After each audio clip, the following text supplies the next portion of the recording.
Kisah yang diunggah akun TikTok @hindi, Minggu, tanggal 26 Juli tahun 2020 ini mendapat tanggapan yang positif dari warganet. sang anak, Hendy, 20, menyampaikan ayahnya datang setiap hari Jumat karena bertepatan dengan hari meninggalnya sang ibu. Ayahnya tetap datang ke makam ibu Hendy meski tenaganya sudah tak kuat. Selain berdoa, Suharyono juga selalu membersihkan makam istrinya.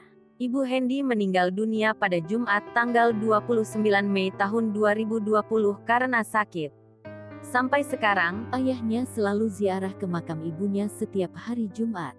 dirinya saja tapi juga untuk kakak dan adiknya di rumah.